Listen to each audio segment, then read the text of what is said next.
Bonsoir à tous, bienvenue sur le plateau Equinox Soir, votre décryptage quotidien de l'actualité de lundi à vendredi 19h-21h, 18h-20h, Greenwich Mean Time. Le premier rapport d'audit de la Chambre des comptes sur l'utilisation des ressources du Fonds spécial de solidarité nationale pour la lutte contre le coronavirus, largement relayé dans les réseaux sociaux, donne aux citoyens ordinaires la latitude de comprendre comment certains départements ministériels ont efficacement contribué à freiner la pandémie. Dans un document intitulé « Vérité sur la gestion des fonds Covid-19 au MINRESI », l'on apprend que, je cite, « s'appuyant sur le fait qu'il y a quelques années, l'Institut de recherche médicale et d'études des plantes médicinales, INPM, fabriquait la chloroquine, le directeur de cet institut, le professeur Jean-Louis Essam Oyono, a indiqué que sa structure a toutes les capacités requises pour produire localement l'hydroxychloroquine et l'azithromycine, médicaments retenus dans le protocole de traitement du Covid-19 au Cameroun. Fin de citation. Toujours selon ce document, le directeur de l'INPM a révélé que son institut a acquis des machines de dernière génération qui ont du reste été installées et mises à jour pour la fabrication des sudits médicaments. Fort de cette assurance, le ministre de la Recherche scientifique et technique, la recherche scientifique et de l'innovation, le docteur Madeleine Tuenté, par correspondance, propose au président de la République de mandater l'INPM pour la fabrication des médicaments susvisés.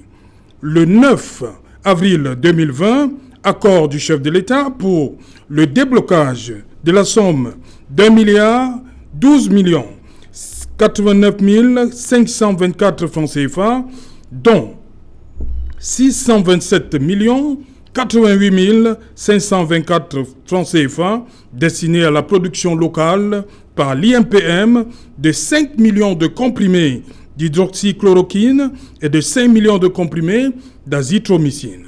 Une somme mise à la disposition du directeur de l'INPM le 14 avril 2020 par le payeur spécialisé du ministère de la Santé publique.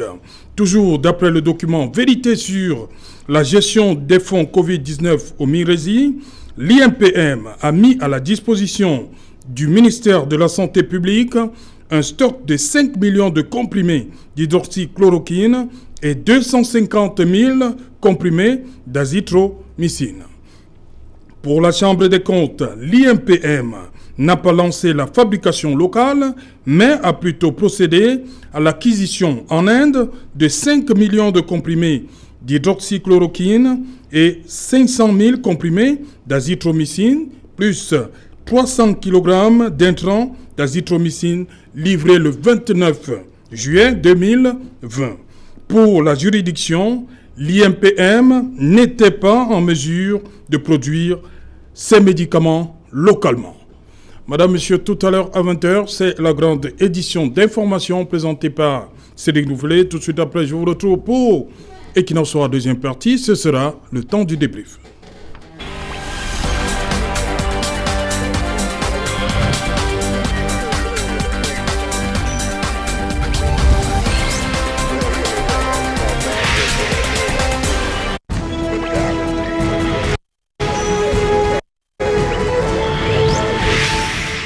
Riposte Covid-19, controverse autour de la production locale des médicaments.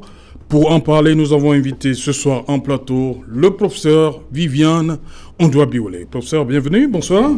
Merci, bonsoir Serge Tout, merci de m'avoir invité et bonsoir à tous mes copanélistes. C'est un sujet délicat, un sujet, je peux dire, intéressant également du point de vue du management. Pourquoi délicat ? Délicat parce que dans tous les cas, ça touche à un domaine, je peux dire, à une déviance. Si on parle d'écart, oui, avec la norme, oui, c'est déjà suffisant pour que ce soit délicat. Ouais. Délicat en ce sens que ça met quand même en lumière peut-être un ensemble de vulnérabilités organisationnelles, je préfère dire ça ainsi. Parce que ce qui est intéressant à rappeler, c'est vrai, on aime bien parler des acteurs, mais il faut dire que ce type de révélations sont également révélateurs d'un ensemble de porosité organisationnelle. Moi, ce qui m'intéresse davantage, c'est cette porosité-là. Le reste, ce n'est que des conséquences. Parce que je ne veux pas dire qu'il y a des vertus au scandale, mais on peut quand même tirer avantage du scandale pour corriger justement cette porosité. Donc les individus, oui, on va en parler, mais il faut savoir que c'est quand même des faits qui sont révélateurs d'un ensemble de dysfonctionnements. Voilà, vous dites, professeur Douabile, que nous sommes, l'écart est normalisé? Non, j'estime qu'il y a des écarts, il y a des irrégularités que le rapport révèle. On peut seulement regretter que le rapport soit... Vous oubliez que nous sommes dans un pays où on normalise les écarts. Je refuse de considérer ça comme norme, quand même. Professeur Douabile, vous savez, elle était directeur général adjoint de l'ISMP, Institut supérieur du management public, entre 2010 et 2019. À côté de vous, César Norengomo. Bonsoir. Bonsoir Serge Alain. Bonsoir aux nombreux milliers de téléspectateurs d'Equinox ce soir et bonsoir à toute la jeunesse camerounaise. Ok. Du Rassemblement démocratique du peuple camerounais. Merci de... Oui, exact. Voilà. Charles Tigam, bonsoir. Bonsoir Serge Alain Autou. Bonsoir aux nombreux téléspectateurs d'Equinox Soir. Et puis bonsoir madame, messieurs, mes copanélistes. Au Camerounais, une fois de plus, on va devoir débattre des mêmes choses, des mêmes sujets, des écarts, toujours des écarts, mais bon, on est là. On va le faire. Ok, à côté de vous, le docteur Dalvaris Goudjou, bonsoir. Bonsoir Serge Alain, bonsoir à tous mes copanélistes et un bonsoir particulier aux millions de téléspectateurs de l'émission Equinox Soir, car comme beaucoup de personnes le savent, c'est la messe de chaque soir au Cameroun où on aborde certaines thématiques qui ont un impact important sur la vie de notre nation. C'est vrai que certaines personnes trouvent qu'on est assez dur, mais on est obligé, même au sein d'une famille, pour que les problèmes au sein de la famille puissent être bien traités. Parfois, c'est très important que l'épouse qui avait les enfants régulièrement rapporte l'information exacte au niveau de l'époux. Si tout le temps elle dit que tout va bien, quand il y a un enfant qui a fugué d'école, qu'il y a un enfant qui a peut-être commis un certain nombre d'erreurs, ça risque de ne pas bien aller. Donc c'est très important qu'en tant que Camerounais, qu'en tant qu'Africain, que les gens soient écoutés sur Equinox Soir, qui est une émission de référence. Professeur, je commence par vous. Le professeur, le docteur Madeleine Tchente, ministre de Mérésie, dit au président de la République que nous pouvons, mais au final, on ne peut pas. Comment le président de la République doit réagir? On a menti au président de la République? Je ne sais pas, mais ce que je peux dire, c'est pour qui sait comment fonctionne l'administration publique, entre le moment où elle reçoit l'accord justement pour fabriquer les médicaments et le moment où elle commande, il peut s'être passé plusieurs choses. Nous n'étions pas là, on va donc procéder peut-être par hypothèse, par un ensemble d'hypothèses. Première hypothèse, effectivement, on peut fabriquer. Et moi, je vous dis, j'ai été dans l'administration publique, j'y suis encore comme enseignante. Au plan technique, il peut arriver qu'on puisse le faire. Mais parfois, pour y arriver, il y a aussi un dispositif qu'il faut mettre en place, il y a des financements qu'il faut libérer, et parfois, il y a des acteurs qu'il faut mobiliser.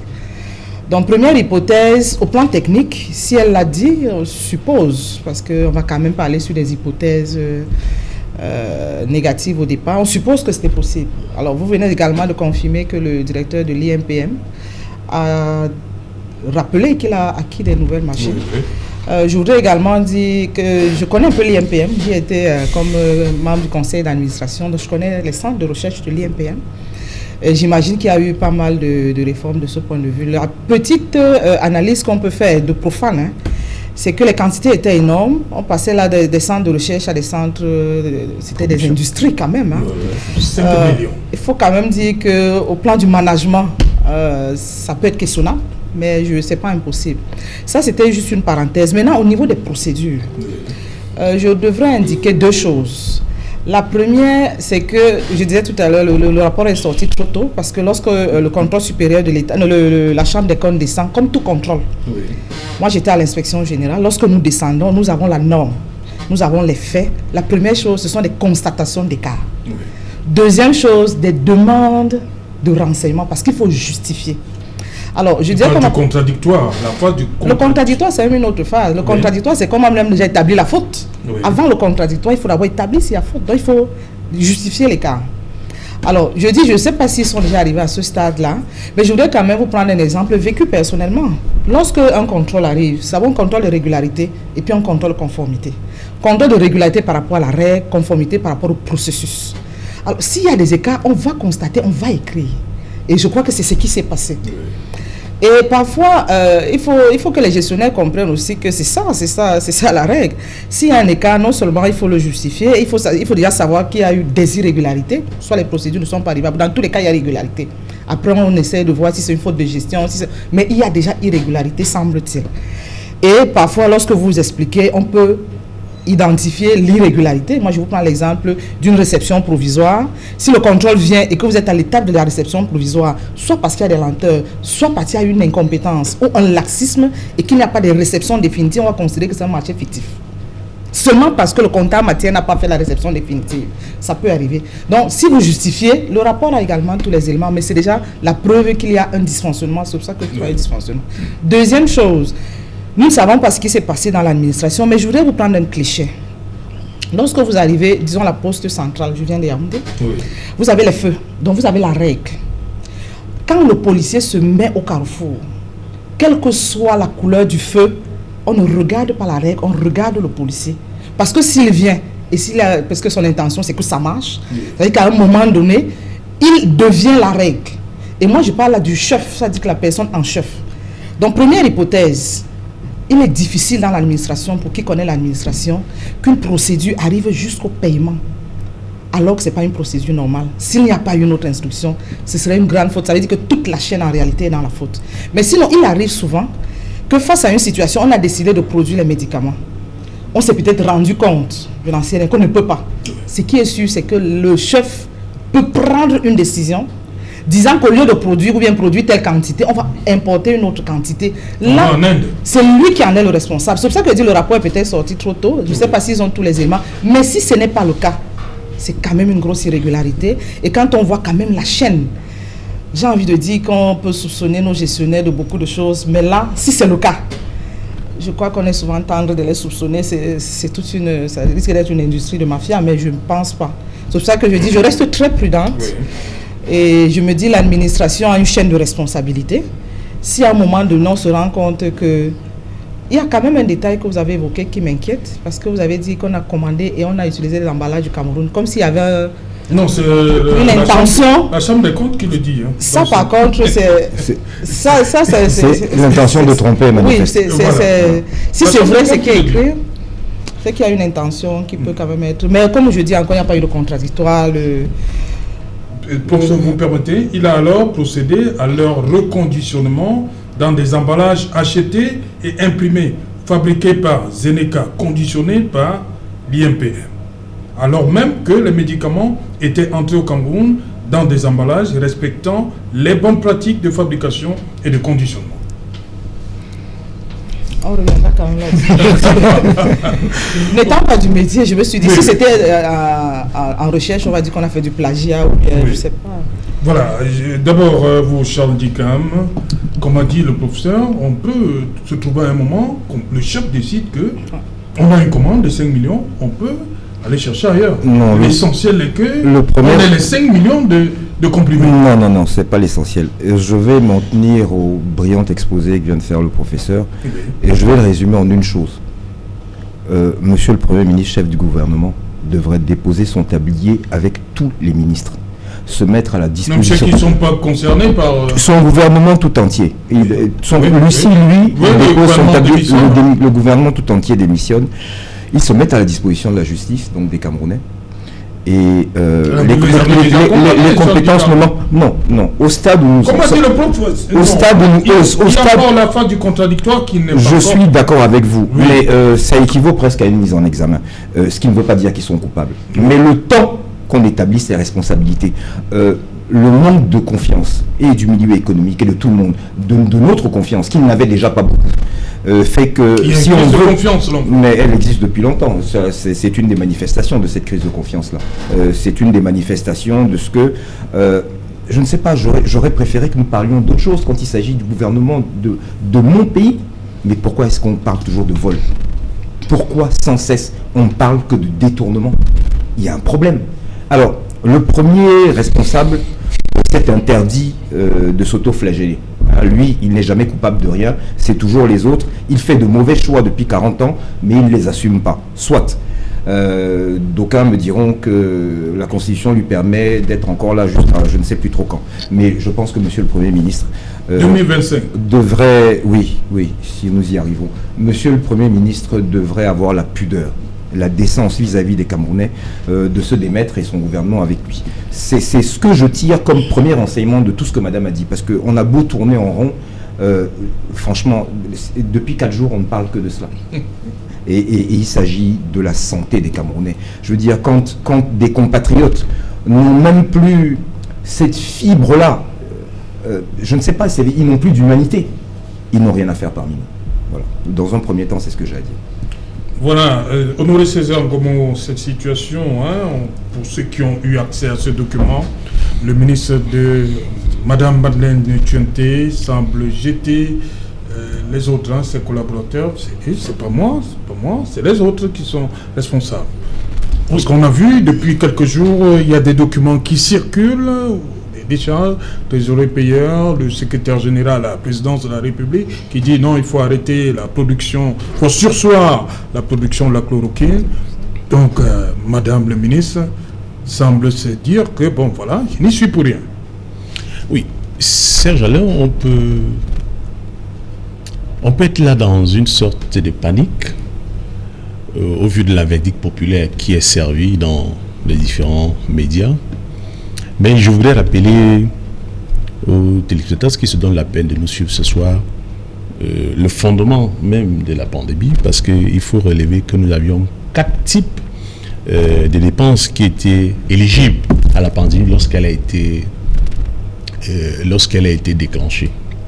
Et en ce qui concerne le Cameroun, bien sûr, je peux noter la première dépense qui était celle liée aux besoins sanitaires. Vous vous souvenez que dans tous les lieux qui étaient réquisitionnés pour accueillir la vague qui nous était prédite par les organisations internationales, le Cameroun a pris les devants, que ce soit nos infrastructures sportives, que ce soit nos installations hospitalières. Tout a été mis en place pour que les Camerounais soient pris en charge par l'État camerounais. Et vous vous souvenez que lorsque vous arrivez, lorsque vous étiez détecté par un cas Covid, les tests étaient gratuits, la prise en charge était gratuite, la nutrition était gratuite et même l'hospitalisation, tout était pris en charge par l'État. Et même si des compatriotes ou même des expatriés qui entraient au Cameroun ou qui étaient détectés au Cameroun, vous étiez conduits en quarantaine, en observation, qui était également pris en charge par l'État. Et nous avons un deuxième type de dépenses qui était lié par les dépenses au soutien social. Vous vous souvenez, moi en tant que conseiller municipal, nous avions bavé pendant 3 à 6 mois où il y avait, ça avait été décrété pour un certain nombre de couches vulnérables, comme le petit commerce, les bensikina, la sauvette et autres, qui étaient exonérés des taxes. Et les mairies ont souffert de ce problème-là. C'était une sorte d'accompagnement pour l'État. Les petites PME ont également bénéficié de cet accompagnement. Nous avons un troisième type de dépenses qui étaient liées. Par exemple, là, je vais citer par exemple l'aide aux entreprises. Il y a eu des accompagnements qui ont été mis par l'État pour des entreprises qui ont commencé à suffoquer par rapport au cas du Covid parce qu'il fallait mettre certaines personnes en... On avait parlé de confinement.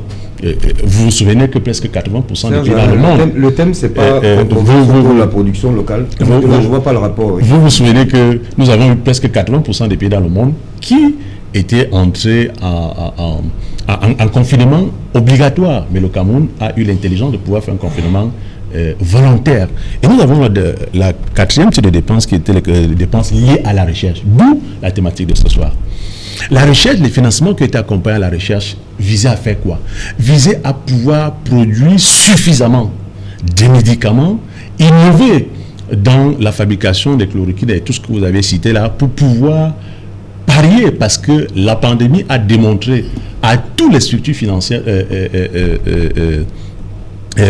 médicales dans le monde, tout le monde avait été pris de court. Et le Cameroun, dans sa gestion, a associé la recherche scientifique et l'innovation pour pouvoir parier à cela.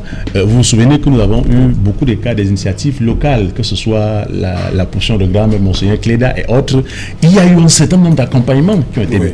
Maintenant, Je pense que lorsqu'on regarde ces 4 types qui avaient été initiés par l'État, maintenant, est-ce que cela a été fait?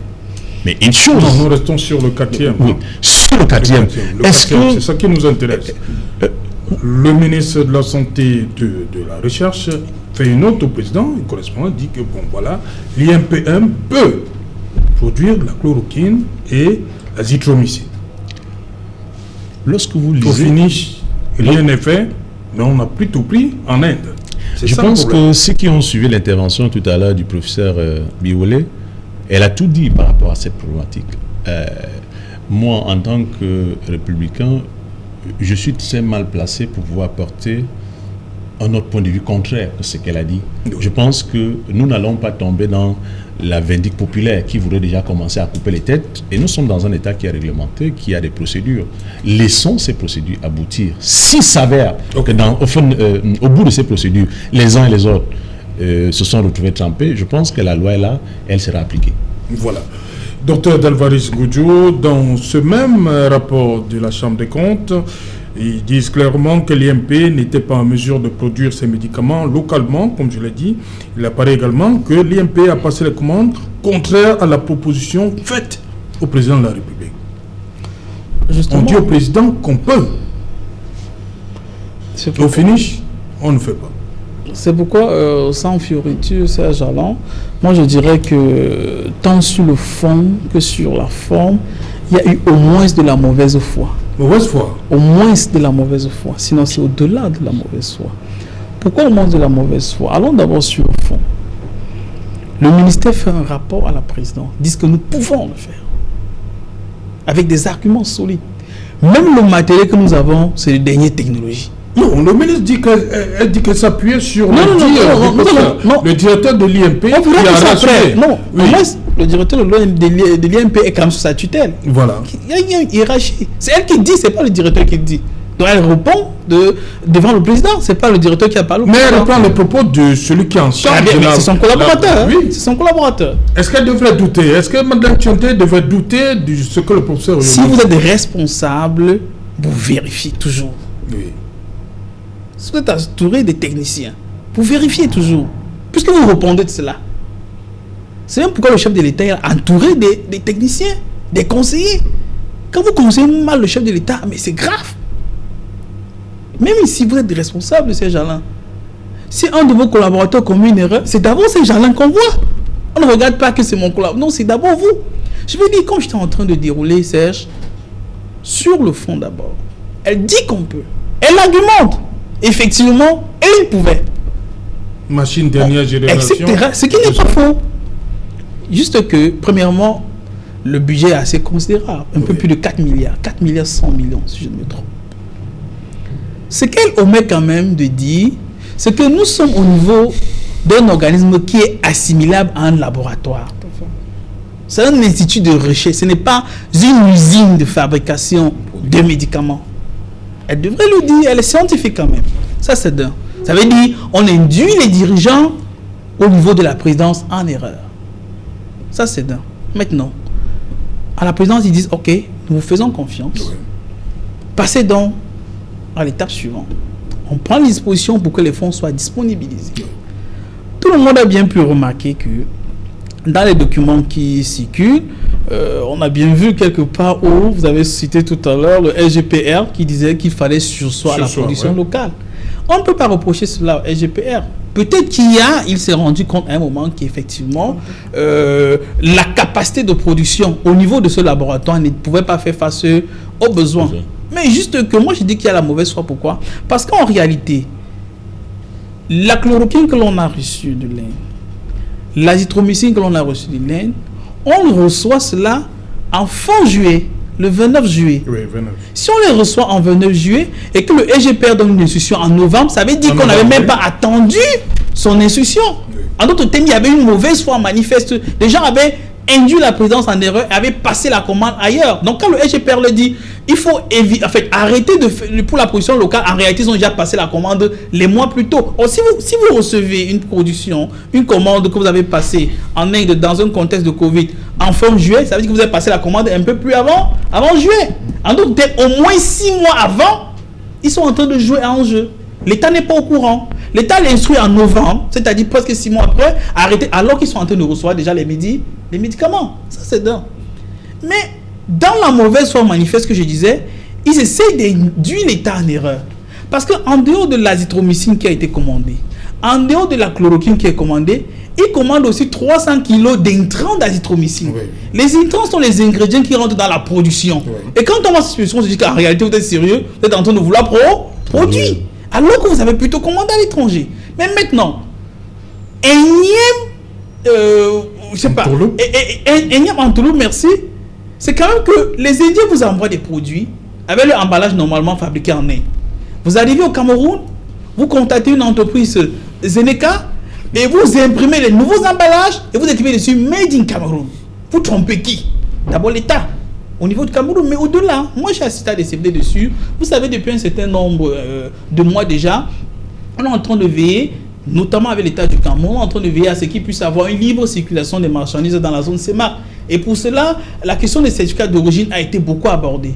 En termes simples, quand vous produisez au Cameroun, vous pouvez l'exporter pratiquement dans tous les pays de la zone CEMAC sans grande difficulté. C'est très grave que l'État du Cameroun, via le MIRESI, commande un produit en Inde et vient faire croire à d'autres habitants de la zone CEMAC que ça a été fait au Cameroun. C'est très grave ça, par rapport à tout le travail que nous avons eu là-dessus, avec les responsables de la zone CEMAC. Ça c'est d'un.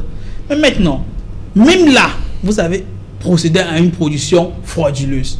Ce que nous oublions, c'est que quand vous commandez, puisque quand l'État du Cameroun prend, pour beaucoup de pays, les pays ont développé leurs infrastructures sanitaires au niveau de la production grâce au Covid. C'est comme ça. Même quand il y a des crises, on se développe avec des crises parfois.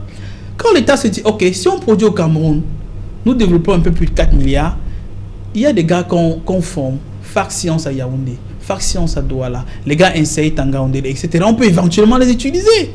Il y a une certaine expérience qu'ils auront. Mais surtout, de là, il y a une création d'emplois, puisque en fait, le Covid détruit les emplois. Mais quand vous prenez la décision d'aller produire cela en Inde, ça veut dire que vous créez des emplois en Inde en détruisant les emplois au Cameroun. Alors que l'État du Cameroun se dit qu'en fait, quand vous faites une production locale, cela crée des emplois au Cameroun. Ça, c'est dingue.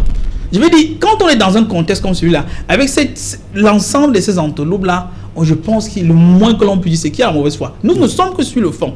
Maintenant, rentrons sur la forme. Je dis, le ministère de la Recherche scientifique et de l'innovation, son nom est clair. Vous faites de la recherche scientifique et vous faites de l'innovation. Vous n'avez pas vocation au Cameroun à commander les médicaments à l'étranger. Il y a un organisme pour cela. Le Sénat est là pour cela. Centre national d'approvisionnement des médicaments essentiels. Ça veut dire qu'en réalité, vous êtes allé au-delà de vos compétences. Moi, je dis ça, c'est de la forme. En qualité de quoi commandez-vous des médicaments à l'étranger? Vous n'avez pas capacité. Si c'était pour cela, vous rencontrez vos collaborateurs, ils vous disent, les gars, c'est de votre compétence, voilà ce qu'il faut faire. S'il faut commander à l'étranger, passez par eux. C'est comme moi je dis que, tant sur le fond que sur la forme, il y a une très très mauvaise foi. Et c'est très difficile. Et je pense que là, très sincèrement, on a induit le SGPR et la présidence pratiquement en erreur. Sur toute la forme. Puis ils ont fait confiance, mais on a comme impression que oui, on a abusé de leur confiance. Non, vous dites que oui, le SGPR a instruit de sursoir en novembre. Mais avant novembre, vous avez commandé la commande 6 mois plus tôt. Ouais. Vous avez même déjà reçu les médicaments. Ouais. Vous les recevez en juillet. Alors qu'il vous fait un courrier, vous ne pouvez pas mettre ça sur la table disant, voulant l'accuser. Donc moi, je pense que pour moi, que les responsables au niveau du MIRESI ont fait preuve de très très mauvaise foi. Ok. Voilà, professeur. Toujours selon ce rapport de la Chambre des comptes, au 31 décembre 2020, aucun de ces médicaments n'avait été transféré au ministère de la Santé pour un dispatching dans les centres de prise en charge. Ce qui est contraire, comme ils le disent, en dépit des instructions du président de la République. Je vous dis que le rapport fait des constatations. Je crois qu'on ne débat pas de ces constatations. Il n'y a même pas de commentaires particuliers à faire. Ce sont des constatations qui relèvent des évidences. Mais entre ce que le MIRESI dit et ce que le rapport dit, Alors, qu'est-ce qui se passe? vous savez, la Chambre des comptes est un peu comme le Centre Pasteur. Oui. Si le Centre Pasteur nous dit que cette eau est bonne, on va la boire. Ça veut dire qu'à un moment donné, la Chambre des comptes a cette crédibilité, c'est ce qu'il dit.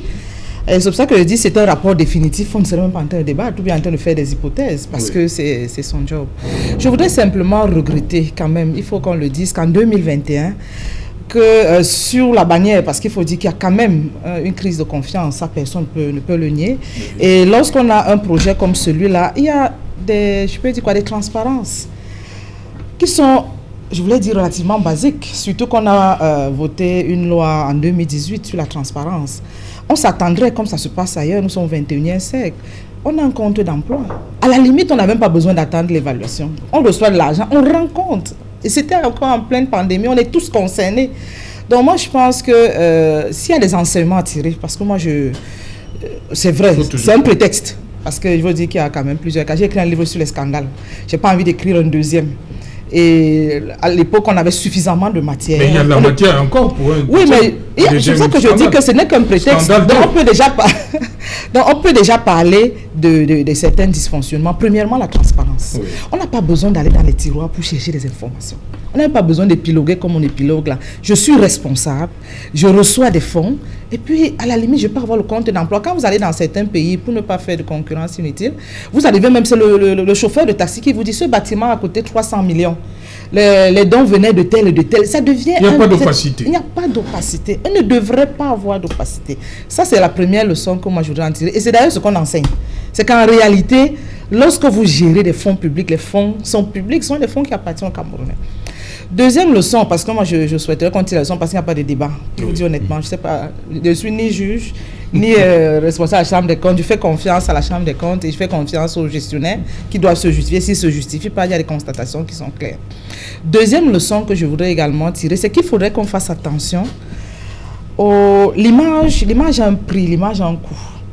C'est vrai, nous parlons des médicaments, mais est-ce que vous savez qu'il y a des prestataires, notamment des hôteliers, qui ont accueilli des Covidés et qui ne sont pas payés?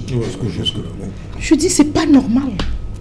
Et je veux même aller plus loin, et c'est pour ça que je dis qu'il faut qu'on élargisse le champ. Les gestionnaires doivent savoir que lorsque les prestataires offrent un service, ce n'est pas de la pitance qu'ils viennent demander. Donc vous avez des gestionnaires... Même contraints, hein. Oui, ils ont été contraints. En plus, et donc ce que je voudrais dire simplement, c'est que lorsqu'on est dans gestionnaire, qu'on sache qu'on a des comptes à rendre. Tout le monde le sait. Quand vous êtes dans une entreprise, vous gérez ce type de fonds. Je connais une dame on doit lui payer 43 millions, qui n'a pas été payé depuis 6 mois. Bon, maintenant vous estimez que vous n'êtes pas obligé. La personne n'a pas de voie de recours.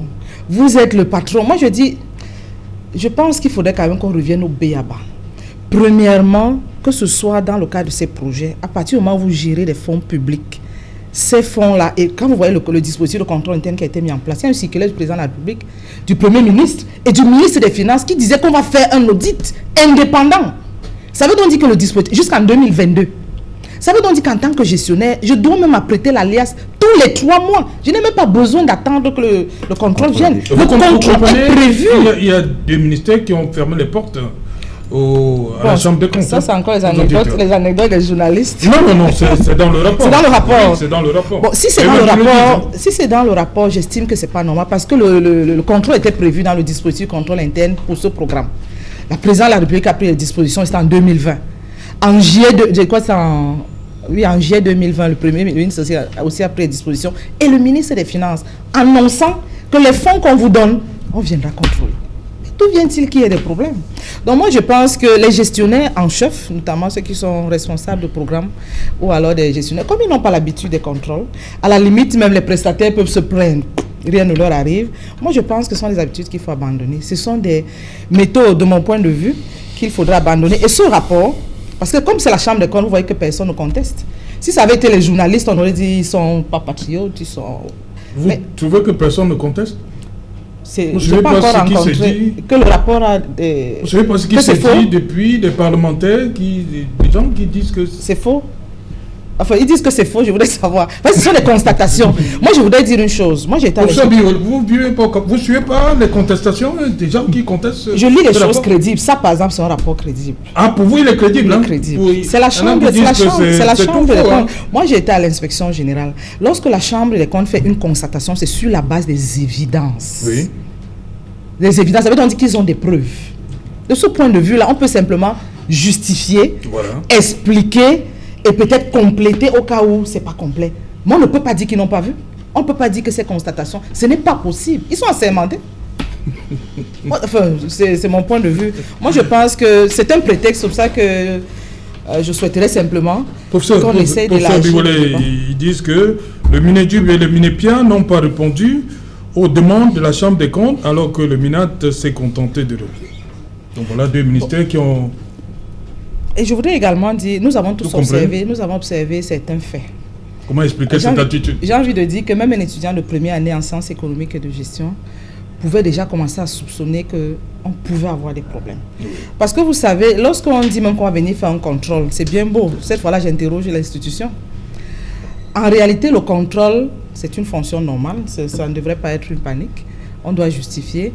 Mais avant, il y a un contrôle a priori.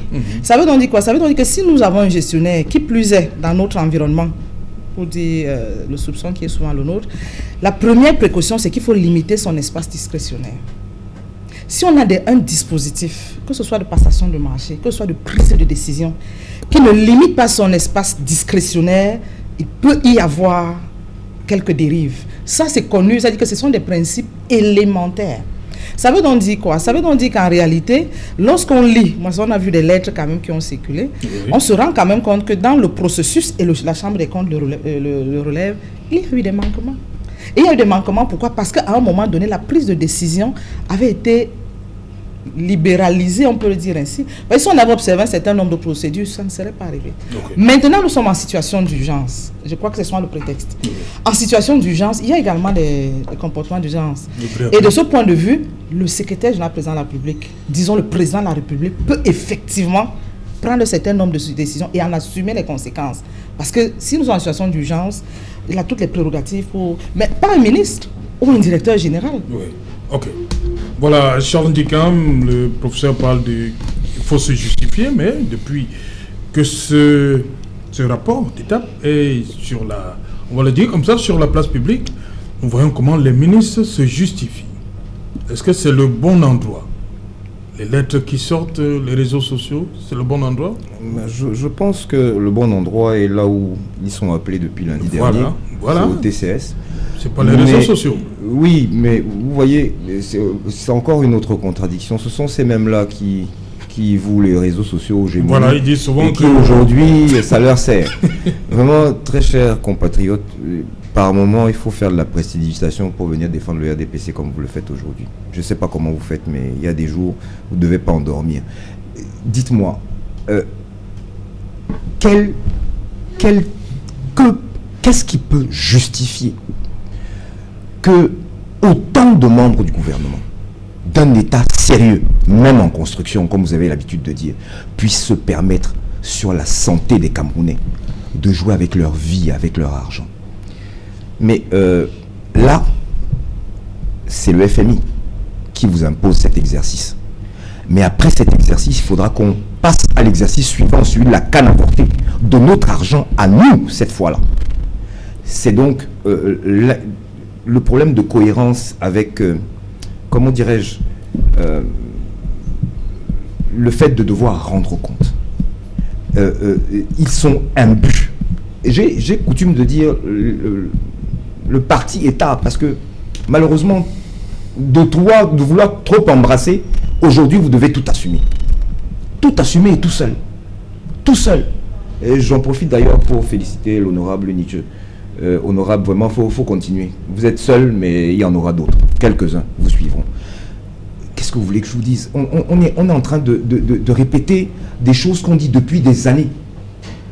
Ça veut dire qu'à un moment donné, quand on n'a plus la capacité de mener son peuple vers un destin, mais il faut qu'on l'abandonne aux autres. Sur les 25 ou 30 millions de Camerounais que nous sommes aujourd'hui, je pense qu'il y en a qui sont en mesure de faire le job. Alors, on aura appris au moins à cette occasion ce que c'est qu'un audit. Et comme dit le professeur, c'est un exercice normal dans la gestion des fonds publics. D'accord ? À l'occasion, je sais sur quoi vous rebondirez, mais ça c'était une cotisation dont vous n'étiez pas membre. Je vous le dis d'avance. Voilà. Ok, oui, rapidement. Oui, je voudrais répondre rapidement à Charles. Vous savez, il faut parfois laisser la gesticulation médiatique parce qu'on veut pouvoir survivre politiquement. Il évoque tout à l'heure le FMI. Je voudrais, juste pour le rappeler, à l'article 45 nouveau de la part de l'ordonnancement de la rectification de la loi de finances du 3 juin 2020. Je vous donne les contributions. L'Union européenne, 2 milliards. Partenaire mondial pour l'éducation, 9 milliards. L'AFD, l'Agence française de développement, 6 milliards 500. Autres, 3 milliards 500. Versement du budget du Cameroun pour cette pandémie, 137 milliards. La Banque mondiale, 22 milliards. Ce qui donne un total de 180 millions. Où est le FMI? Où est la contribution du FMI? Lorsque nous sortons de la gesticulation des réseaux sociaux... Dites-moi, à qui est-ce qu'on s'adresse pour avoir un autre versement là? Non. À qui est-ce qu'on s'adresse? Je voudrais, il faut, c'est des faits. Bon, peu importe. C'est des faits. Peu importe. Vous essayez de diminuer le sujet. Peu importe. Il y a des vous avez dit, constatés. Vous avez dit tout à l'heure que le FMI pas l'indéfendable. Vous avez dit tout à l'heure. Mais la pression vient de l'extérieur, vous le savez très bien. La pression vient de l'extérieur. Le Cameroun ne vous attendez encore de l'argent et vous n'aurez pas tant que vous n'aurez pas donné patte blanche. Pour votre information, le Cameroun ne subit aucune pression intérieure. Oui, bien sûr, oui. Tous les institutions du Cameroun, j'espère que vous avez suivi tout à l'heure, professeur Biwale, toutes les institutions du Cameroun sont soumises au contrôle des différentes institutions. Il y a l'OCAM, il y a l'OADA, il y a la Chambre des comptes, il y a toutes ces institutions. Jusqu'à présent, ça a donné quoi? Jusqu'à présent, ça a donné quoi? Est-ce que vous n'avez pas ces rapports tous les mois? Non, je vous demande juste est-ce que vous n'avez pas ces rapports? Si vous n'avez pas, dites-le-moi. Non, ça marche toujours pas, puisqu'il y a toujours d'autres documents. Je voulais juste, tout simplement, dans votre intervention, vous permettez, Charles. Je voulais tout simplement, à la suite de votre intervention tout à l'heure, que le Cameroun, le FMI, ne met pression sur personne, encore moins sur le Cameroun. Donc, le rapport qui a fuité, je veux le dire ainsi, parce que là, être convoqué, sortir un rapport ne veut pas dire qu'on est inculpé. Du moment où les uns et les autres apporteront des chiffres par rapport aux écarts, aux constats qui ont été faits, elles seront levées. Soit vous allez dire en ce moment-là que soit elles ont magouillé, soit parce qu'elles sont membres du RDPC. Se mettre en congé de la République le temps que justement... Oui, ça c'est votre souhait. Nous n'avons pas... C'est-à-dire, on vous le concède, c'est votre souhait. Mais la République fonctionne avec des règles. Elle ne fonctionne pas sur les rumeurs, sur les commentaires des réseaux sociaux. Donc, je voulais tout simplement apporter ce bémol. Le tripatouille entre eux, il valait mieux que ça fuite et que tout le monde sache. Voilà, maintenant que c'est sur la place publique, ça va être difficile. Si ça vous enchante, ça vous donne un sommeil paisible, tant mieux. Non, justement. Docteur Dalvarez Ngoudjo, sur les 5 millions de comprimés chloroquine, 5 millions d'azithromycine, 5 millions de chloroquine, mais qui viennent de l'Inde. De l'autre côté, on a 250 000 seulement. Que devrait faire le président de la République? Je pense que le président de la République, ou alors l'État du Cameroun, pour ne pas personnaliser l'action, je pense, particulièrement pour ce cas. Nous sommes dans un cas de maladie. Même dans nos familles. Justement, quand quelqu'un est malade, on ne joue pas avec la maladie. Même la personne que vous n'aimez pas, vous soignez quand même d'abord. Et ensuite, même c'est un voisin, qui a l'enfant chaud, vous regardez d'abord ça. Ils peuvent jouer partout. Docteur Ngoudjo, s'ils se sont rendus compte qu'ils ne pouvaient pas produire, le fait d'aller en Inde, c'est pour résoudre... satisfaire un besoin. Non, premièrement, comme je disais, capacité de production sur le plan national, il y en a. Ils se sont rendus compte qu'ils ne pouvaient pas. Non, c'est ce mais on va chercher ailleurs. Non, c'est pas vrai ce qu'ils disent. Qu'est-ce qui se passe? Vous savez, nous au cabinet Objectiva, on fait le business consulting. Quand on fait le business consulting pour les États et même pour les entreprises qui s'installent en Afrique ou hors d'Afrique, vous avez la chance d'aborder beaucoup de sujets, beaucoup de dossiers sur beaucoup de types d'entreprises. Au Cameroun, il y a la capacité. Comment ça se passe? Vous savez, la production, là, c'est la phase industrielle.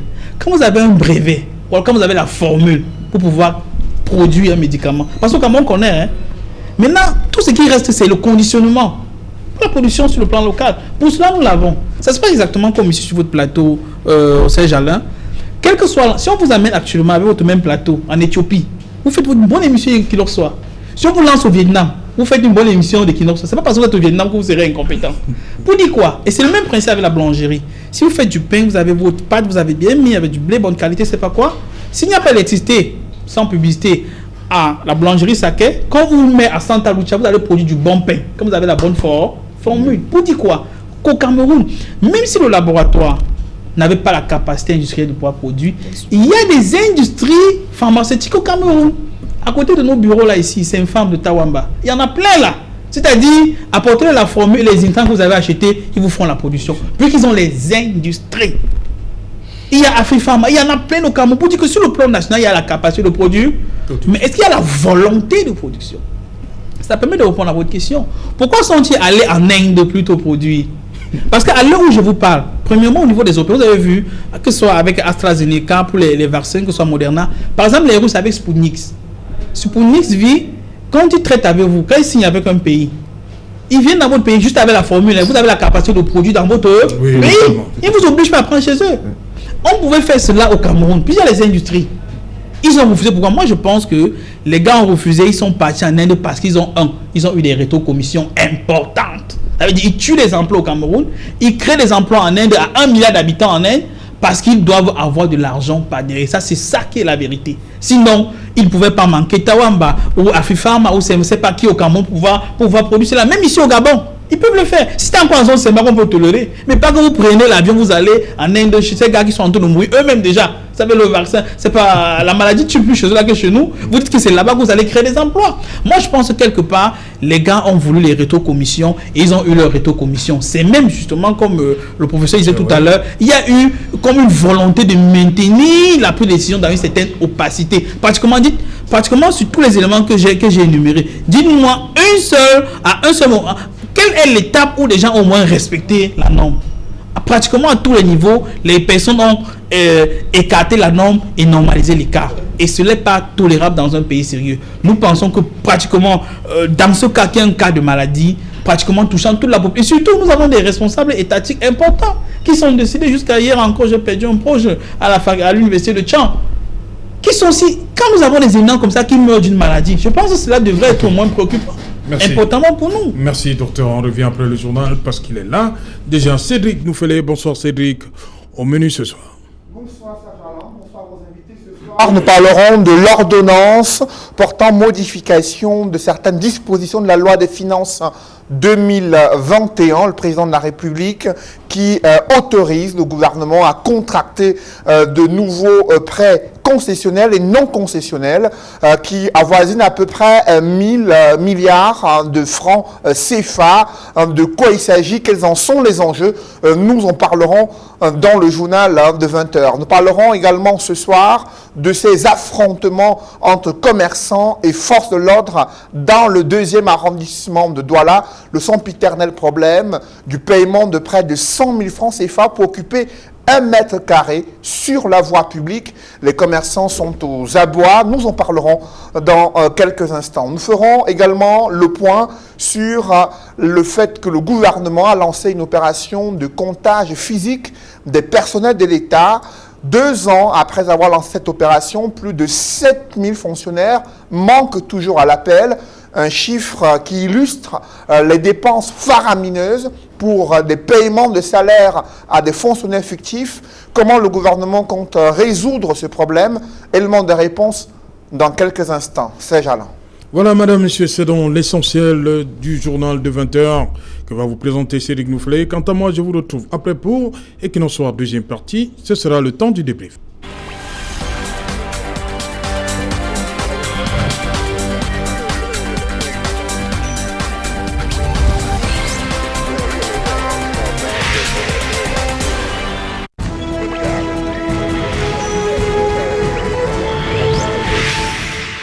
Retour sur le plateau Equinox Soir, madame, monsieur, si vous nous rejoignez en l'instant, c'est Equinox Soir, deuxième partie, le temps du débrief, toujours en compagnie du professeur Viviane Ondoa Biwole, docteur Dalvaris Ngoudjou, Charles Ndjikam et César Honoré Ngomo. Ces images qui nous viennent de Douala deuxième, premier commentaire.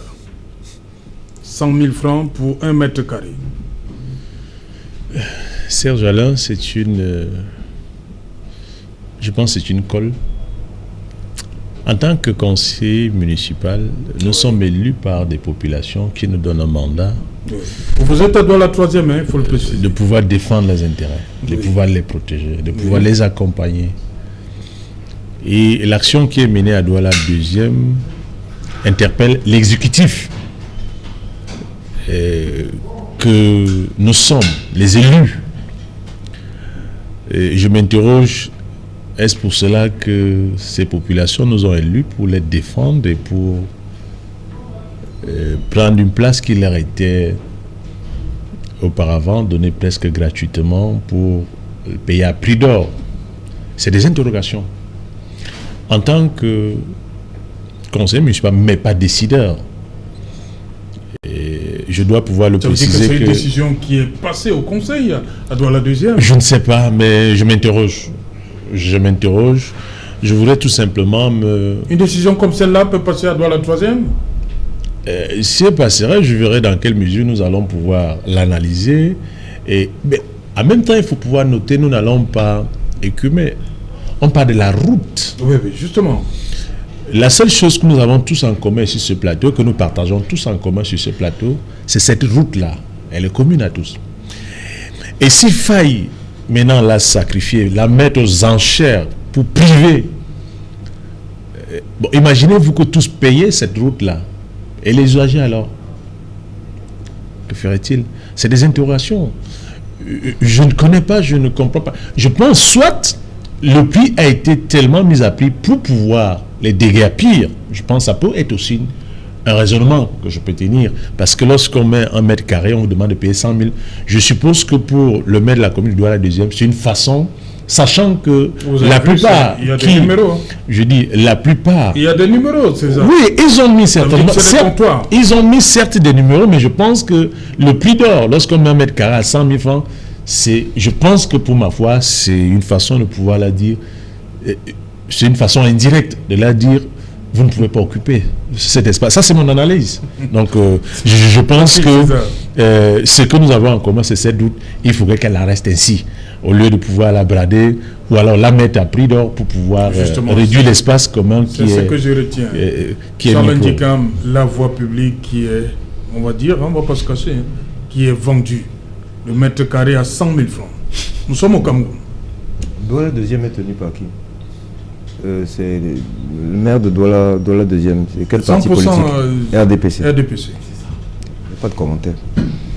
Pas de commentaire? Qu'est-ce que vous voulez que je vous dise? Si on en est réduit à vendre l'espace public, c'est encore une preuve de faillite. Ils sont incapables de construire des marchés. Ils vendent les routes. Ils vendent de la route? Mais écoutez, la voie publique, la chaussée, comment est-ce qu'on fait à Douala aujourd'hui? Vous savez bien, les trottoirs sont occupés par les vendeurs à la sauvette. Oui. La chaussée, oui, temporaire. Temporaire définitive. Monsieur Dika, vous savez ignorer que la mairie de Douala 3e a été occupée pendant 7 ans par un maire de l'opposition, votre collaborateur, votre collègue. Et est-ce que nous avons résolu ce problème de Ndokoti et de toutes les emprises Ndokpasi et autres qui étaient occupées, qui étaient vendues par ce même exécutif? On ne vendait pas l'espace. Non, parce qu'il semble pouvoir démontrer, il semble démontrer aujourd'hui. C'est l'occupation. C'est mon contradicteur. Ne lui prêtez pas les mots. Non. Je voulais qu'il réponde. Les téléspectateurs veulent comprendre. Nous n'avons pas comparé ce qui se passe en Ndokoti à ce qu'on a vécu. Est-ce que vous avez déjà vu la force publique sortie? Et j'ai donné un point de vue. Publique sortie comme ça a été le cas aujourd'hui? Oui, mais elle est là pour maintenir l'ordre public. Vous avez vu déjà un cas comme ça en Ndokoti? Elle est là pour maintenir. La force publique sort pour maintenir l'ordre public. C'est ça son rôle. Elle n'est pas là pour Après que vos camarades aient mis le désordre, la force publique sort pour maintenir l'ordre. Parce que c'est du désordre ce que fait Mme Fampou. C'est pas autre chose, c'est de l'appel à l'insurrection. Là, maintenant, vous pouvez utiliser ces qualificatifs. Parce que demander à des Camerounais appauvris comme cela de payer 100 000 francs pour 1 mètre carré sur la voie publique, je dis bien. Mais on vit où? On vit dans la même ville, non? Et si c'est une façon de faire libérer la voie publique? Avec votre permis. Et si c'est une façon de faire libérer la voie publique? Oui, vous avez de drôles de façons de faire. Il faut toujours contourner, quoi. Il ne faut jamais faire droit chez vous. Apprenez à faire droit. Mais ça peut être ça. Non. Ça peut être la méthode Fampou. Ça peut être la méthode. Elle n'est pas bonne, manifestement. Manifestement, elle n'est pas bonne. Puisque vous-même vous y trouvez à redire en disant que ce qui est public doit demeurer public. C'est bien ce que vous avez dit. Je maintiens. Voilà, mais allez, ayez le courage de vos opinions jusqu'au bout. À Douala, on fait comment? Alors, le trottoir occupé par ces commerçants à la sauvette, hein, une partie du goudron occupée par qui? Les Ben Skinner et encore les mêmes. Et ensuite, les véhicules et les piétons où ils vont. Les accidents de tous les jours. Et ça, c'est la conséquence de quoi? De 40 ans toujours d'obésité, là. Parce que vous citez un exemple de temps en temps, par-ci, par-là, et pas. Mais l'essentiel du temps, vous vous enorgueillissez du fait que vous avez tout. Est-ce que vous mais vous n'en avez rien fait? Non, laissez MRC a eu un député à l'Assemblée nationale. Oui, un sur combien? Et la mairie qui n'a rien foutu. Un sur combien? Même ceux qui sont partis vous accompagner là, ils ont fait quoi? Mais les populations se sont rendues compte que vous l'avez vendu la poudre, ils vous ont chassé. Oui, très bien. Et on voit ce que vous en faites. Il peut bien gérer. On voit ce que vous en faites, vous et vos camarades, parce que c'est une de vos camarades de parti. Oui, mais je pense que je maintiens la décision qu'elle a prise, c'est certainement pour libérer la chaussée. D'accord. Ça, je maintiens. Et vous maintenez que pour libérer la chaussée, c'est débrouillard. Donc vous n'êtes pas capable de vous adresser aux populations, de leur proposer des marchés dignes de ce nom, des emplacements dédiés. Et vous passez par des contours. Et vous pensez que ceux-là qui ont été gazés aujourd'hui, c'est de cette manière-là qu'on s'exprime vis-à-vis des populations qui vous ont élus? Non. Non, monsieur, non. Vous êtes trompé. Je suis contre la violence. Okay. Vous êtes contre la violence. D'abord, docteur Dalvaris Couture, cette situation à Douala, deuxième, la chaussée qui est vendue le mètre carré à 100 000 francs. Votre appréciation? Très sincèrement... Excusez-moi, docteur, je voulais vous rappeler, il y a une route qui fait l'angle de la prison de Douala, qui n'a jamais été livrée aux automobilistes. Parce que depuis qu'elle existe, a été goudronnée et refaite, elle est occupée par des vendeurs à la sauvette. Vous voyez de laquelle je parle? Voilà, c'était juste un exemple. Docteur Couture. Oui, ça, Alain, quand on regarde ce type de comportement, premièrement, on se demande quel type de dirigeants nous avons. C'est vraiment le type de dirigeants que nous méritons pour notre nation. Premièrement, quand vous êtes à la tête d'une commune, vous êtes quand même à la tête d'une collectivité territoriale. En principe, la plus décentralisée. Vous êtes censé être plus proche de la population. C'est des gens, en fait, qui sont vos voisins, directs. C'est des gens, en fait, que vous allez ailleurs, hein, c'est comme ça. Vous avez vu Boris Johnson, vous allez au marché, là, il fait les courses, là, il les rencontre tout le temps. Vous ne pouvez pas être dans votre tour, vous prenez une décision. Est-ce que vous avez l'aval de ces populations? D'abord, même sur le principe, ça c'est encourager l'incivisme. Comment encourager les gens à aller s'installer sur la chaussée? Vous leur dites, mais quand vous installez là, je vous vends cela. Non, ça ne vous appartient pas. La chaussée n'appartient pas à Douala deuxième, l'exécutif municipal. Oui, ça n'appartient pas à la commune de Douala deuxième. C'est un bien du gouvernement central qui appartient à tous les Camerounais. En plus même si vous rentrez dans la Mercuriale, dans la location des espaces, à combien loue-t-on un espace dans la Mercuriale, même dans un quartier les plus élevés comme Aqua ou Bonanjo? Le mètre carré, c'est combien? C'est 100 000 francs le mètre carré. Ici à Bonanjo, pour un magasin, pour un bureau, je dis un bureau luxueux, c'est pas 100 000 francs. Mais pour des pauvres vendeurs à la sauvette, vous les vendez le mètre carré à 100 000 francs. C'est 3 fois le salaire d'un Camerounais qui touche le SMIC. Et comment quelqu'un va prendre 3 mois de son salaire pour vous donner? Il fait comment? Moi, je voudrais préciser l'information que j'ai reçue, oui. Là, sur le trottoir, ils ont le mètre carré à 100 000 francs. Mais dans le marché, ils ont le mètre carré presque à 5 000 francs. Mais ils refusent de rejoindre le mètre carré à l'intérieur du marché. Et justement, il y a une action très importante. Il y a une grande contradiction. Moi, je pense que dans la volonté du maire, je ne suis pas là pour défendre même la commune de Douala deuxième, je pense dans sa volonté. C'est pas interdit, hein. C'est une façon indirecte de pouvoir leur demander de quitter le trottoir pour rejoindre les places qui ont été... Ils sont beaucoup, mais je pense aujourd'hui pour occuper même dans le papier que nous avons vu dans le journal, il y a un pan très important qui manque, c'est l'action de pédagogie. C'est-à-dire, vous faites un papier du journal, mais le maire ne dit rien. Ils sont dans une tour, elle estime qu'elle n'a rien à dire à personne. Mais comment il fait pour être maire? Elle ne peut même pas vous dire, les gars, s'il vous plaît, quittez là, rentrez dans le marché, ou alors je ne sais pas quoi. Même s'exprimer, vous pensez, même s'il y a l'action vraiment, d'inciter les gens à occuper. Est-ce qu'on parle du même maire? C'est vrai que... Non, justement, non, je dis, sur cet aspect, elle n'a rien dit. Hein. Oui, puisque justement, vous devez voir son point de vue dans le papier. Vous dites, ok, on met 100 000 pour faire les gars rentrer à l'intérieur, c'est pas grave. Et j'ai dit, c'est très surprenant pour nous. Pour une commune comme Douala deuxième, une des plus anciennes du Cameroun, quand même. Il y a des possibilités d'obtenir des financements à l'étranger, à des bons taux, pour construire les infrastructures. C'est là le vrai problème. Pourquoi est-ce que les gens veulent vendre sur la chaussée? Parce qu'ils estiment que sur la chaussée, ils peuvent facilement achander leurs marchandises et voir le client facilement. Dans des pays sérieux, même au Nigeria, là où il y a des autres là, ils ont de très grands marchés, hein, j'en ai vu. Même ici au Ghana. Ils ont des grands marchés, il y a pratiquement tout à l'intérieur.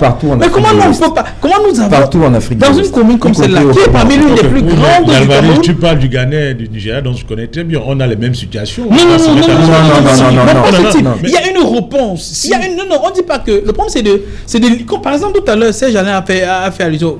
On a des docotis au Ghana, on a des docotis. Non, pas de ce type. Il y a une réponse. On dit il faut diminuer. Mais dans le cas d'espèce, elle est en train d'encourager l'incivisme. C'est-à-dire, il dit, gars, venez vous installer sur la chaussée, donnez-moi l'argent, ça va. Tu me donnais 100 000 exactement ce que ça veut dire. Justement, on va permettre au professeur terminer. Oui, je pense que nous avons un problème infrastructurel sérieux dans la commune de Douala, deuxième, comme partout au Cameroun. Ce serait important. C'est pas seulement là, partout là-dedans. 14, PK14, Yaoundé, les gens vont sur la chaussée. Pourquoi? Parce que les marchés que nous avons construits, ça fait 30, 40, 50 ans. Et s'il y a une possibilité aujourd'hui que l'État prenne disposition, j'ai écouté dans le journal, que les gars sont en train de prêter encore 1000 milliards à l'étranger, quand nous sommes endettés à plus de 10 000 milliards, je crois 10 575 milliards, mais au moins une politique de... Parce que le marché, c'est le seul lieu où on rencontre, en macroéconomie, on nous enseigne qu'il y a ce qu'on appelle... Il y a un niveau minimum de consommation. C'est-à-dire qu'un quelqu'un est pauvre à n'importe quel niveau, il va quand même au marché, même s'il n'a que 100 francs. Donc je pense que l'État devrait au moins prendre les dispositions pour qu'au moins à celui-là qui puisse avoir une rencontre entre l'offre et la demande. Pour moi, je pense qu'il y a une réelle politique de construction des marchés pour empêcher que les gens soient sur la chaussée et qu'on les taxe à 3 mois de leur salaire. Pour ça, on doit sur cette façon de faire, politique managériale. On élève le prix pour amener les gens à occuper les marchés. Non, comme dit, je préfère ne pas croire à ça. Voilà, c'est... Ce n'est pas possible. Et comme dit le docteur Goudjou, on encourage l'incivisme. Alors moi, c'est quand même la voie publique. Ce que moi je voudrais dire, c'est vrai que je suis pas... Bon, je voulais dire que je n'ai pas une posture de politique, c'est bien de les entendre parler. Moi aussi, je suis dans aucun parti. Mais ce qui arrive là n'est pas surprenant. C'est pas surprenant parce que nous savons tous un peu l'histoire du Cameroun. Et moi, je pense que les gestionnaires publics, qu'ils soient des élus ou des nommés, savent qu'on va vivre des temps agités. On va vivre des temps agités. Et moi, ce que je voudrais simplement dire en guise de commentaire, c'est que non seulement il faut anticiper, mais il faut savoir que c'est normal que ça arrive. Je voudrais un peu rentrer dans l'histoire. Parce que lorsqu'on parle de politique publique, là, c'est un épiphénomène. Hein. C'est une conséquence quand même d'un ensemble de décisions. Des décisions qui peuvent avoir des raisons conjoncturelles, structurelles, tout ce qu'on veut, mais qui nous préparent quand même à des temps agités. Lorsqu'on aborde souvent ce type de questions, et surtout lorsqu'on agresse souvent l'administration publique, je fais un parallèle, hein, on oublie souvent un peu l'histoire. Nous avons connu 20 ans d'ajustement structurel. Quand je dis 20 ans, honnêtement, on ne devrait pas... C'est pour ça que quand on s'amuse avec les fonds et tout ça, c'est un peu choquant parce qu'on sait que pour se relever de 20 ans d'ajustement structurel, il faut vraiment travailler. Et moi, je pense que lorsqu'on voit l'évolution, on a un DSE, on a évalué le DSE, ce n'est pas l'occasion d'en parler, on sait qu'il y a plusieurs politiques publiques qu'on doit accélérer. Donc, tout ce qui arrive là n'est pas surprenant. Honnêtement, on va vivre des temps difficiles au plan social. Il y a une rareté de ressources. Mais ce qu'on va dire, c'est que si on ne prend pas de bonnes décisions, parce que les conséquences là, ce qu'on vit actuellement, sont les décisions qu'on a prises il y a 10 ans. Si on ne prend pas de bonnes décisions maintenant, dans 10 ans, ce sera encore pire. Et si on ne veut pas s'inscrire dans cette prospective-là, en ayant des gens qui s'engagent dans les politiques publiques de manière sérieuse, je vous assure, dans 5 ans, je ne suis pas un oiseau de mauvaise augure. En janvier, j'ai fait un post qui m'a valu pas mal de commentaires. Je disais, cette année risque d'être une année très difficile. Tout le monde savait qu'on va renouveler le bail avec le FMI.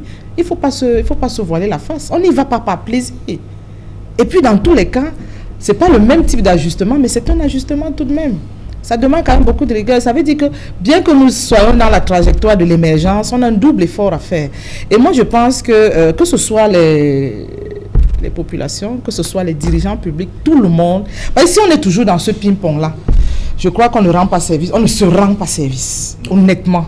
On est arrivé à un stade où on doit tous s'asseoir et travailler dans la même direction. Que ce soit le RDPC, moi je suis du RDPC, oui, que ce soit le MLC, que ce soit le SDF, nous on suit souvent vos débats, on se dit, est-ce que c'est le moment? Il n'y a même pas d'élection cette année. Il n'y a pas d'élection cette année. Et je vous assure, moi j'aime Pourquoi j'aime ce rapport? Pourquoi j'aime ce rapport? Parce qu'il touche au quotidien. Oui. C'est pas politique. C'est qu'à un moment donné, il y a des décisions qui ont été prises, qui engagent la santé, la vie, qui engagent notre quotidien. Quand on voit les cas, par exemple, de Eneo, engageons des débats sérieux. On prend les politiques publiques. Et c'est pour ça que, si j'aime ce rapport, c'est qu'à un moment donné, il faut que les gens rendent compte. Parce que les politiques publiques, si on ne les adresse pas dans 5 ans, on va élire, je ne sais pas qui, mais franchement, on va tous souffrir. Et moi, je pense que c'est une question sociale, parce que c'est une grosse question sociale. Vous n'allez pas dans les universités, vous n'allez pas dans les villages. Je vous invite chez moi, je suis de Doumé. Vous allez pleurer. Lorsqu'on dit même qu'on a détourné 10 000 francs, franchement, c'est le montant d'une ordonnance de paludisme. Les gens meurent de paludisme. Moi, je pense qu'on ne doit pas s'amuser. C'est un épiphénomène, c'est un indicateur de malaise. Il y en a comme ça plusieurs. Je crois qu'on devrait tous se mettre ensemble. C'est une... en tout cas, moi je le pense. Hein. C'est pour ça qu'à un moment donné, et je crois qu'il vaudrait mieux qu'on soit un peu dur envers les décideurs publics. Parce que c'est quand même l'avenir de nos enfants. C'est notre avenir. Et moi je pense que sur ce coup-là, vous connaissez mon point de vue, on ne défend pas la malgouvernance. Je suis désolée. Cette malgouvernance a des conséquences sur tout. Revenons par exemple à certaines décisions. Moi, j'ai l'habitude de dire, j'ai un cabinet, je suis à Obib Solution. Je préfère le dire ici parce qu'on reçoit les gestionnaires. Quand moi on m'invite pour faire un séminaire, je leur dis les séminaires ne servent à rien si on ne peut pas prendre de bonnes décisions. On se plaint de ceux qui ont 7000 agents fictifs. Voilà, Mais justement. où sont les RH? Où sont les RH? Pourquoi on ne sanctionne pas les agents publics qui sont à des postes? Pourquoi on ne sanctionne pas ceux qui les couvrent? Oui, le CGPS. On a mis combien de milliards? Pourquoi vous ne voulez pas qu'on en parle? Et je voudrais m'aller plus loin. Dans les entreprises publiques actuellement, comment se font les recrutements? Si nous sommes tous dans la facilité, dans la tolérance, dans 10 ans, on va payer. Et moi, je pense qu'on devrait à un moment donné nous arrêter. Parfois, quand on en pense, on se dit, mais nous, on gagne déjà un peu d'argent, mais personne ne doit rester à la traîne. Le service public, qui relève également de nos fonds publics, doit être géré avec beaucoup de rigueur. Moi, je suis un fruit du service public et je suis fille de militaire. Et moi, je pense que lorsqu'on voit ce que le service public rend, comme je voulais reprendre service aux démunis, parce que c'est un problème de réduction des inégalités. Or, nous avons déjà emprunté une voie du libéralisme. Nous sommes dans la mondialisation et tout, qui, de fait, dans ces mécanismes naturels, laisse les gens à la marge. Maintenant, nous prenons encore l'État. Nous mettons encore en place des mécanismes qui laissent les gens à la marge. Est-ce que nous sommes encore des agents publics? Moi, je pense que c'est une interpellation, en tout cas. Je le dis avec le cœur. Voilà, justement, Charles Dicam, plus de 7000 fonctionnaires fictifs. Qu'est-ce qui se passe? On a plusieurs fois, maintenant, le comptage... Il y a eu des antilopes, il y a eu oui, si j'y pense, c'est tout ça. On n'y arrive pas. On change de nom, mais... Qu'est-ce qui explique ça? C'est un manque de volonté, tout simplement. De la part de qui? De la part de ceux-là qui sont en charge de veiller à ce que tout se passe bien. Est-ce que... il y a des personnes qui ont intérêt à ce qu'il y ait des fonctionnaires fictifs. Qu'est-ce que c'est un directeur des ressources humaines? À quoi ça sert? Juste avoir un titre, un poste, une fonction et des avantages. Ils font manifestement par leur travail. Je pense que la fonction publique souffre du manque de sanctions. Beaucoup d'entre eux ne sont pas sanctionnés ou le sont avec beaucoup de retard et souvent pour des motifs qui ne sont pas exactement ceux pourquoi ils devraient l'être. C'est plus par clientélisme souvent qu'ils le sont que pour les actes désastreux qu'ils posent. Mais moi, je voudrais interpeller ici, avec votre permission, avec toute déférence, le chef de l'État. Voici un monsieur qui a bénéficié de tout depuis qu'il est né jusqu'à la date d'aujourd'hui. Tout. La gratuité, quasi-gratuité, tout, jusqu'au jour d'aujourd'hui. Que pense-t-il de ces enfants, petits-enfants, qui aujourd'hui peinent à ne serait-ce que boire de l'eau, avoir l'électricité, à pouvoir s'acheter un comprimé quand ils ont le paludisme? Allez, je ne parle pas de bourse parce que ça, il faut oublier. Il y a un problème. Il y a un problème. Et je pense qu'il va falloir qu'il pense à rendre un peu au Cameroun de tout ce qu'il lui a donné. Ce serait peut-être le meilleur service qu'il nous rendra avant de partir. Voilà. Dites-moi, César, comment l'État n'y arrive toujours pas? Il y a beaucoup d'opérations qui ont été mises sur pied. Comment on y arrive? Qu'est-ce qui explique ça? On parle du comptage physique. On a cru qu'avec ça, les choses allaient Jusqu'à 7000, c'est énorme quand même. Hein? 7600. Est-ce que je pense que c'est une volonté de l'État, à la tête de son chef, nul autre que le président de la République, de pouvoir assainir. Et lorsqu'on a assaini, je pense que le professeur l'a dit tout à l'heure, et j'ajouterai tout simplement, il faudrait pour tout agent public un contrat de performance. Et j'ai une société parapublique que j'ai personnellement beaucoup d'admiration au vu de l'efficacité, du rendement qu'elle donne aujourd'hui. Je prends le PAD, porte au nom de Douala. Lorsque vous regardez le fonctionnement, c'est une entreprise publique. Lorsque vous y arrivez, chaque agent est à son poste et les mesures de contrôle sont effectives. Et aujourd'hui, on voit le résultat de ce que c'est que le port. On n'a pas besoin d'être... Même à vue d'œil, vous voyez qu'il y a des aménagements. Nous sommes entièrement d'accord. Je vous prends une autre... Oui. Je le fréquente particulièrement ces derniers temps. Je ne le reconnais pas. Je ne reconnais pas le port d'abord. On est d'accord. Comme tel, vous avez 30 directeurs, 99 sous-directeurs, 492 chefs de service. C'est quelle entreprise là? Combien de directeurs vous dites? J'ai dit 30 directeurs. 30 directeurs. 99 sous-directeurs. 492 chefs de service.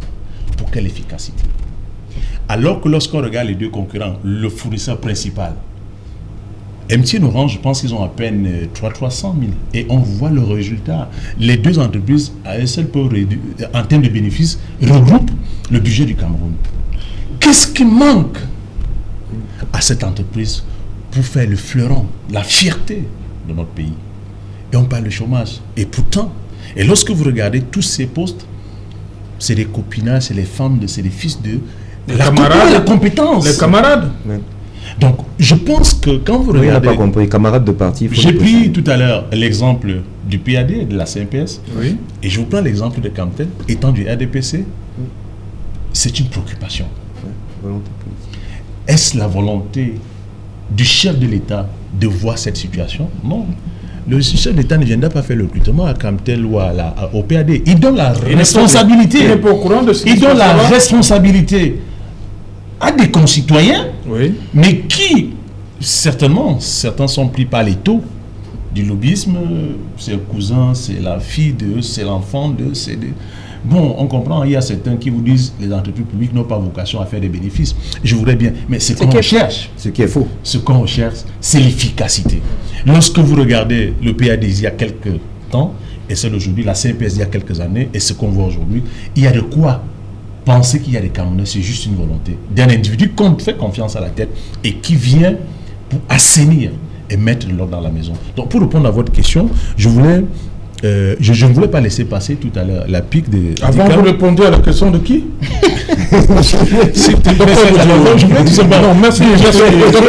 30 secondes, s'il te plaît. Non, vous ne répondez pas. Docteur Goudjou, dites-moi, comment on fait donc pour sortir? Comment arrêter ce phénomène? Pour moi, en tant qu'économiste, je veux écouter l'économiste.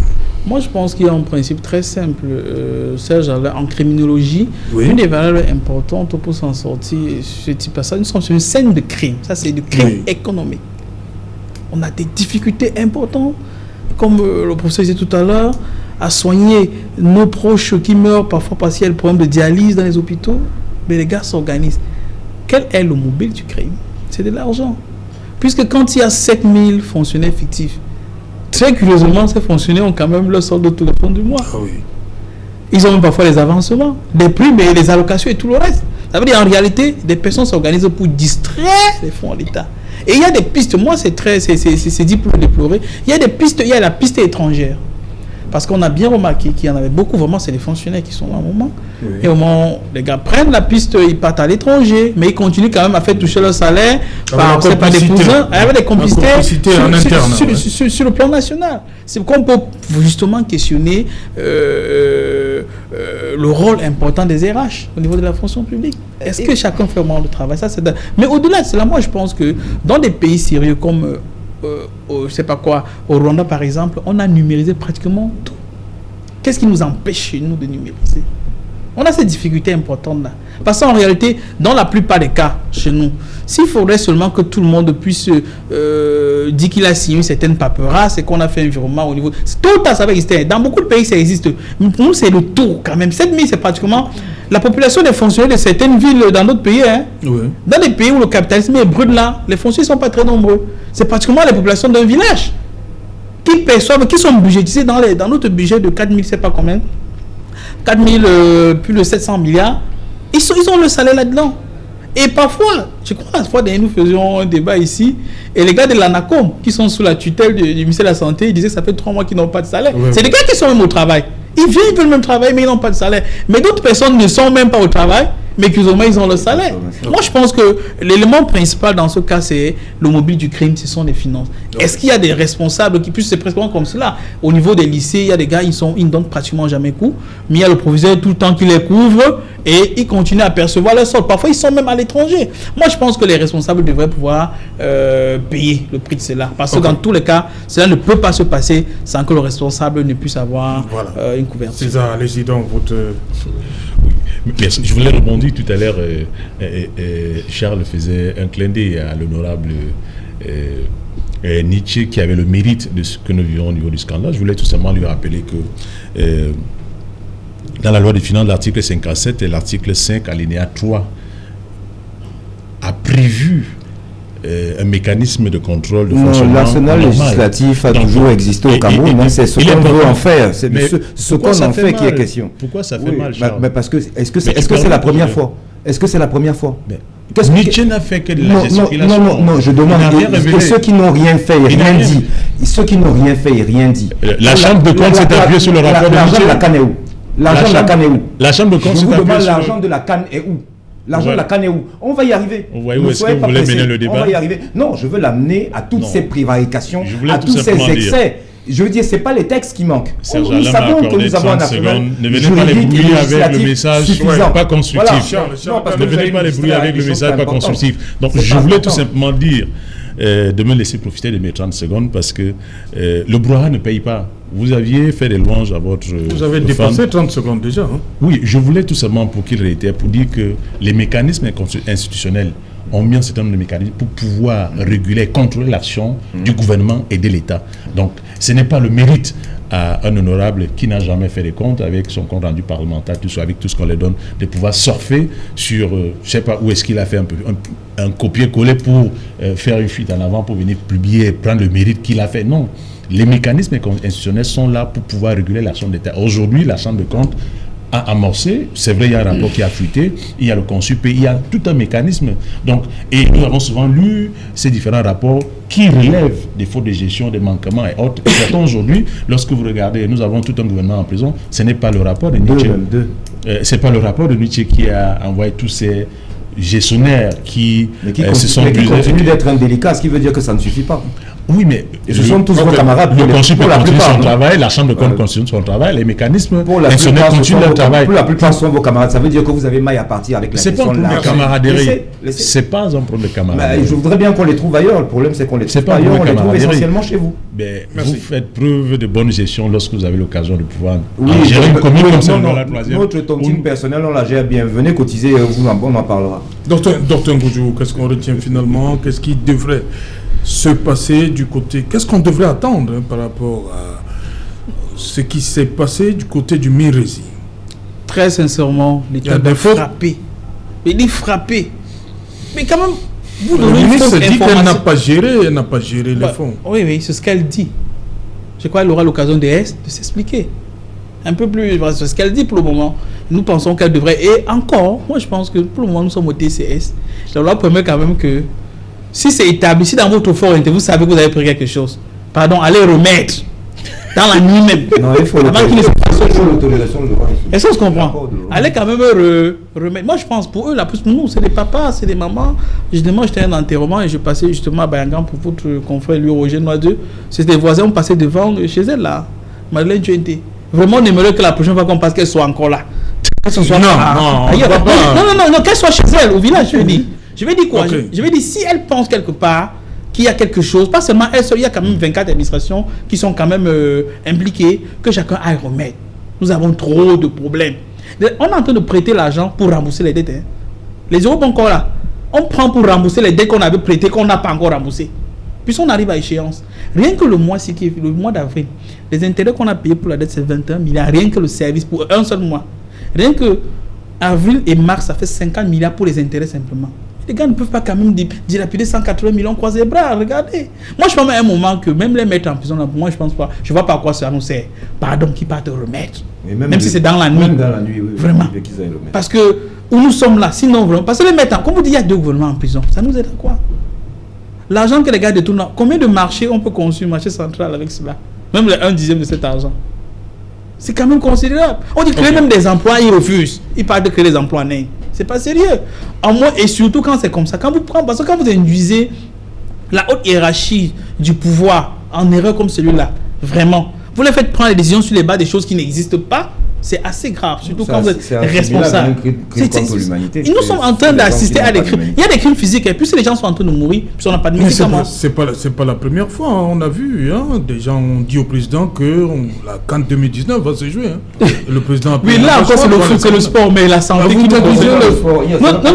Non, c'est grave. Mais la parole du président quand même, lorsque le président parle. C'est un débat, vous connaissez. On l'a conduit à mentir. Je suis d'accord. Mais il dit que quand les gars nous mettent nous-mêmes en difficulté sur le plan sanitaire, eux, ils peuvent être victimes. D'ailleurs, il y a des muftis du gouvernement qui ont été victimes du Covid, qui ont été soignés. Oui. Eux, ils nous mettent tous en danger et ils restent chez nous. Vraiment, que l'État frappe. S'ils ne veulent pas être frappés, que dans la nuit, qu'ils partent rembourser. Charles Dicam, pour cette situation, qu'est-ce qu'on fait? Non, qu'ils aillent rembourser même de nuit. Qu'ils aillent rembourser même de nuit et qu'ils nous rendent notre argent, de grâce. Ok. C'est ça? Oui, mon souhait est tout simplement que le rapport de la Chambre des comptes et les autres organismes puissent connaître leurs fins et que les uns et les autres puissent s'amender, qu'ils puissent se mettre à jour afin que vérité soit à l'ordre du jour, quoi. Ok. Professeur? Moi, je voudrais simplement espérer que cette page qui s'ouvre de transparence continue, parce que je pense que... Continue avec quoi? Avec les audits rendus publics. Après ça, professeur... Il y a la CAN 2022. 2019, vous voulez dire? Non, 2019, c'est passé, on a tous pleuré. Non, c'est pas passé. Non, c'est pas passé, ça a glissé. C'est ça que vous Non, c'est pas la même CAN. Nous, en gestion, quand l'objectif n'a pas été atteint, n'a pas été atteint. Ça, c'est un autre. Est-ce que la CAN 2022 n'a pas... On n'a pas eu notre CAN en 2019, donc on n'a pas eu de CAN. Non, le président avait dit la CAN aura lieu le jour dit. Oui, et le jour dit, elle a eu lieu. Le jour dit. Le jour dit. Donc même après lui. Bon, allez chercher votre dictionnaire. Professeur Biolet, allez-y. Non, j'estimais simplement que je souhaitais en réalité que ce vent de transparence puisse se poursuivre, peut-être pas de par la Chambre. Par la Chambre, chaque gestionnaire doit pouvoir rendre compte. Et je pense que se saisir de cette problématique, parce que c'est une problématique qui nous concerne tous, ce n'est pas de l'ingérence. C'est un droit, c'est un devoir également. Et j'ai même envie de dire que c'est peut-être une nouvelle page qui s'ouvre en ce qui concerne la gouvernance. On doit s'en féliciter. Et, enfin, c'est mon espoir en réalité. Parce que je vais vous dire, au Singapour, par exemple, pour lutter contre la corruption, pour revenir aux résultats, les adultes ont honte. En réalité, quand on rend public, si ça passe à la télé, on va se défendre. Mais tant qu'on ne dit rien, à la limite, on peut surfer, on peut même jouer sur le doute. Mais quand c'est la Chambre qui est certifiée, qui dit ça, je pense que si on continue comme ça, d'ici la fin d'année, les gestionnaires auront quand même un peu changé. Ok, on espère. Hein? Ouais. Merci Dr Goudjou d'être venu. C'est moi. Merci Charles. Merci beaucoup, ça. Merci Honoré César. Merci Serge Alain. Merci Pauvre. Merci Serge. Bon retour en capitale. Très bientôt demain. Voilà, merci. Madame, Monsieur, nous sommes donc arrivés au terme de cette édition Equinox Soir. Bonsoir. Ngoumou.